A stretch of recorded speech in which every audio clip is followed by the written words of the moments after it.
Now then, Dmitri, you know how we've always talked about the possibility of something going wrong with the bomb.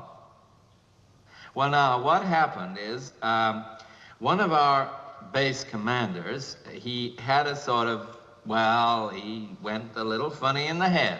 You know, just a little funny. And he went and did a silly thing. Planned Parenthood was made by Margaret Sanger, a known eugenics with the KKK, to control the Jew population. When I say Jew, I mean the 12 lost tribes of Judah, the blood of Christ, who the people known as the race black. Well, listen, how do you think I feel about it? Can you imagine how I feel about it, Dmitri?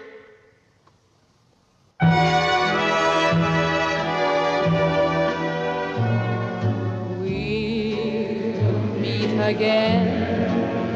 Don't know where, don't know when, but I know we'll meet again some sunny day.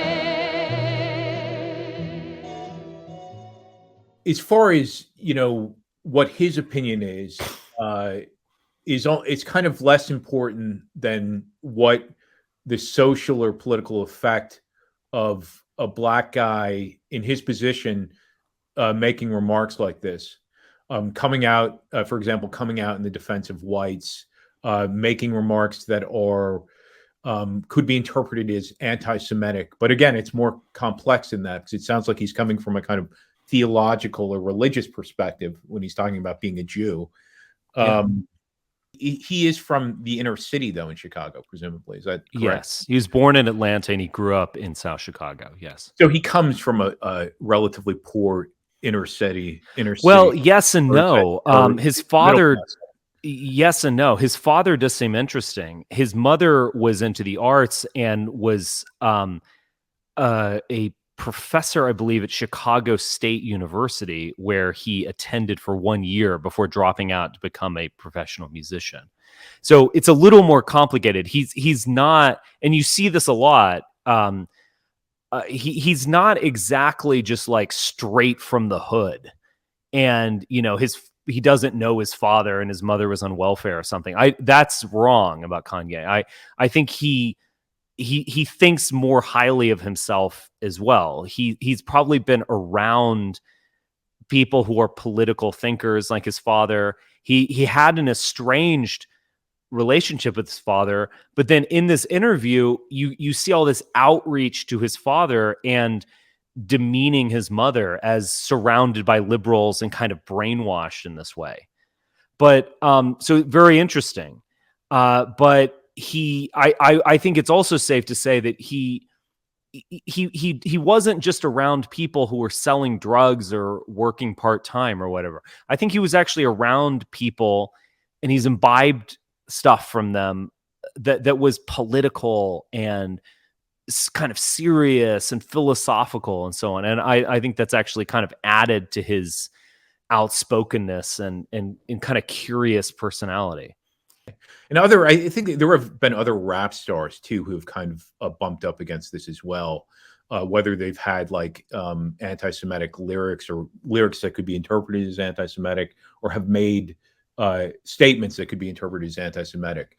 I'm not thinking of them offhand, but it's happened in the past. So this is not the sort of first occurrence. But what it does reveal, though, is that the point that's being made is correct. And maybe it's becoming more of a taboo now, ostensibly, with the rise of Fox News and media that has been influenced by the 2006 alt-right. Maybe it is becoming more of a taboo to be anti-white gradually on some level. But it has long been a taboo to be anti-Jewish, of course. But even among blacks, which is interesting, right? So it's not, so the taboo exists both among whites. Whites are not allowed to be anti-Semitic. Jews are not, or rather I mean, I guess Jews would be more allowed, but even Jews are not really allowed to be anti-Semitic. But blacks are not allowed to be anti-Semitic, right? Yeah. So that reveals, though, that there's a kind of hierarchy in this multiculturalism. Yes. There are some cows that are more sacred than other cows, and blacks are a less sacred cow than Jews, as it turns out, right? And he was never called out for being mentally ill when he upstaged Taylor Swift, or when he called out George W. Bush as a racist on national television at a time of kind of national mourning and unity in a way. He was not declared to be mentally ill. When he brought up this subject, he was declared to be mentally ill pretty overtly. And he's made comments about being manic depressive. I actually don't see that as his main problem, actually. And he said my manic depression is my superpower, and that might be the case where you know, not only are you depressed sometimes, we also have mania, and you can probably write an entire album in one of those manic episodes. But I actually don't think that's even the best way of describing his personality, and whether that's true or not, you know, remains to be seen. A lot of people self-diagnose and so on. But I mean, what interests me about all of this is that, you know, he did say DEFCON 3 or 5 or whatever. DEFCON 3, yes, whatever that means. I imagine DEFCON strikes me as a black metal concert. I think he was trying to allude to DEFCON, which is nuclear war. So he was going to go nuclear on the Jews. So, you know, when you read that first sentence, you know, it's God knows what he's planning, you know, Holocaust revisionism and quoting Kevin McDonald and William Pierce or whatever. I mean, that you could take that from the first sentence, but I think the second sentence is interesting. I can't be anti-Semitic, so he can't be anti-Jewish, which is what I think he really means, because I'm a Jew also. And he said also. So he's actually not claiming, at least ostensibly, that the Jews aren't the Jews. So I have heard that claim made by many people, that Hebrew Israelites that you find in Times Square, they think they are actually the Jews. These Jews who are here now are just usurpers, they're tricksters. We're the ones who our story is told in the Bible. I've also heard that claim from so-called Christian nationalists of a certain stripe. I don't think most people who adopt that term are claim that now, but there is a certain type of Christian nationalist or Christian identity where the Anglo-Saxons are in fact the Jews of the Bible. And these Ashkenazi Jews are actually the Khazar converts. So they weren't the original Jews. And again, you engage, and there are a bunch of deceptors and tricksters and so on. So it's a kind of, I think it comes from this ambivalence and problem of being a Christian nationalist and an anti-Semite. So you hate the Jews. You think they're behind everything wrong with society. Hitler was right. But you're also a Christian, and thus well over half of the book that you have, you know, deemed to be the word of God is their story. So how do you reconcile this issue? And it's, well, they're not the real Jews. We are, or someone else is, or something. It strikes me as, you know, if you think about it like a personal situation where someone had a really bad father and was abused by their father and treated horribly or something, you could imagine them coping with that psychologically by claiming, well, you know, he wasn't my real father. You know, he just met my mother and he's a terrible guy, but my real father is somewhere else. Because you don't want to be kind of tainted by that. It's a understandable psychological coping mechanism, and I think Christian identity is a coping mechanism. You know, I'm sorry, but at the end of the day, the current people who are, you know, claim to be Jews or live in Israel or have Jewish identity of multiple kinds in the United States, they are the Jew. There is a coherent people. There is a line stretching from Abraham. I mean, Yeah, not I mean, you know what I mean. literally, Not exactly, literally, but from the ancient world to 2020, there is a coherent line there, and yeah, twists and turns here and there, but it is actually a coherent people, and you can't deal with that because you're both an anti-Semite and a Christian, and so you're going to come up with these fabulous tales to justify yourself. And so I think there might have been something to that. Clearly, Kanye has been exposed to some kind of Black Hebrew ideology. But he also said, also. So I'm kind of taking him at his word here, and I'm listening to other things. Also. And so what happened? honestly, Go ahead. I could easily see the genesis of, because obviously he's dealt with Jews in the music industry, and presumably he has friends, if not many friends, that are Jews, right? Yeah. And so you could easily see Kanye high with some Jew, recording an album, and the Jew just saying, "Yeah, man, we're all Jews," or whatever. You're the Jew, you're a Jew too, or whatever. You know what I mean? We're all God, or whatever, right? So that's we can imagine the sort of genesis of his particular theology, where he has friends who are Jews who he also thinks are legitimately Jews too, or right? I don't think that's it, though. So you think he's referencing a particular yes, theology? I think he has thought through this. Now, do I think Kanye is highly intelligent? No. Do I think that he has a weird personality issue? I don't want to diagnose him at this point. Yes, I do. But I also think that despite it all, he is trying to say something. Like having an album called Christ is King is an attempt on his part, a sincere attempt to be a real Christian and to say something powerful in a Christian tradition. I think it was a genuine attempt. It wasn't just some gospel music. You can find gospel music and all sorts of pop songs. I don't think it means much of anything. For Kanye, it means actually quite a bit. And I think the also in that tweet, even though the tweet was grammatically lacking, I think it actually was meaningful. So after this controversy launched, he was Richard, banned from Twitter. I don't think that we should spend too much time speculating on the theology of Kanye West. I mean, yes, we should. Well, but because it's real, you can take it. Could ever be clearly deciphered, even if it is coherent, right? Okay. Like, has he left enough clues? And I haven't studied him closely enough. Yes, he has. So, right. So is your idea that he identifies as a Jew because of a conversion into Christianity? So through a Christianization, he becomes a Jew, or we become Jews through Christianity? Which is not exactly. Okay. Although I think that's because he does part of it. Christian songs, right? Yes.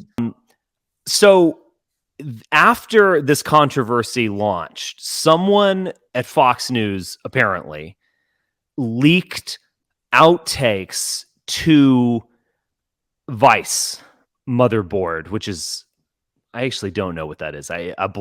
Some kind of Vice news thing. And they showed what had been taken out of this highly expansive and indulgent interview by Tucker Carlson. One of the funnier things that was taken out was that Kanye said that he was vaccinated. And I mean, you set that question up. You have more information about about what happened in the hospitals. So, in all honesty, I don't have the most facts, as many facts. No, I mean in your life, like so I might have deflected. The COVID vaccine, the being stuck inside. Like, what did you think of all that? I was vaccinated, and you could kind of tell that Tucker wanted to do one of these talking points of, the Democratic fascists are on to all of us and whatever. But Kanye actually is vaccinated, and that was cut, which is interesting. But there was actually some more interesting things that were cut. So first off, he claims that the black, as opposed to Jews are a people, they're not just a race. So he's kind of going against his father's apparent black nationalism and saying that no, we need to think of ourselves as a people, and we are the blood of Christ because we are Jews, we are a tribe of Israel. So he's not exactly replacing the tribe of Judah or Jews as they are now, but he's saying that blacks are part of it. Was made by Margaret Sanger, a known eugenics with the KKK to control the Jew population. When I say Jew, I mean the 12 lost tribes of Judah, the blood of Christ, who the people known as the race black really are. This is who our people are, the blood of Christ. This, as a Christian, is my belief. And he makes another interesting claim where he seems to pick up on something that likely Candace Owens told him, which is that there are more black babies aborted in New York City than are born.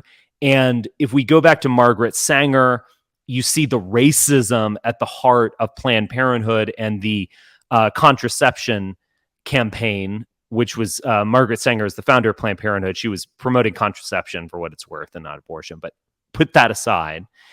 And that there was a racial component to it, a eugenics component to it to get rid of blacks. Now, that actually is true in the sense that Margaret Sanger was sending, love letters to Madison Grant and so on. I mean, she conceived of herself as a eugenicist, as many, many progressives did. Eugenics and immigration reform was a progressive cause.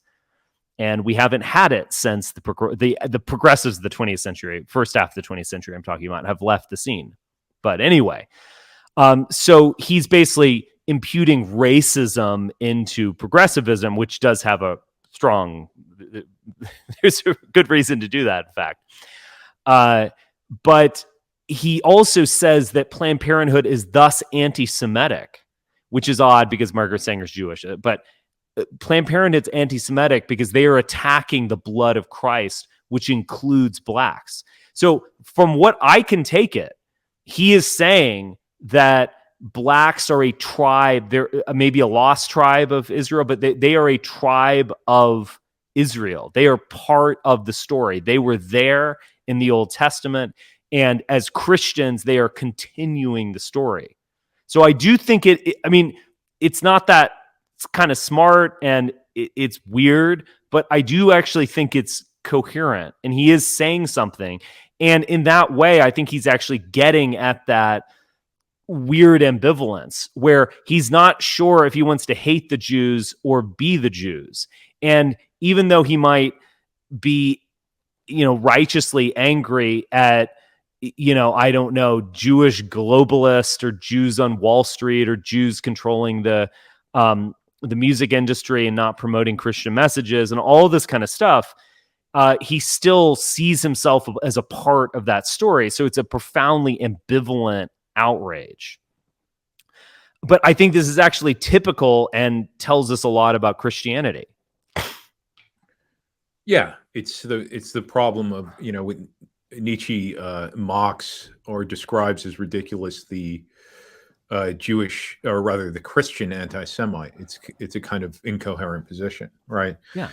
But and it's just sort of endless kind of toxic feedback loop, right? Where you're kind of you're fixed to these people, you're fixed to the Jews because your God, your Savior, is Jewish. Yeah. And so he likely sees himself in the role of Jesus, for example, trying to, teach or to show Jews their moral failings or that sort of thing, right? Right. He's attacking the Pharisees. Terribly productive activity, but yeah, he's not attacking Jews. He's attacking the Pharisees. That's what he's doing. There's a long tradition of this. Sure.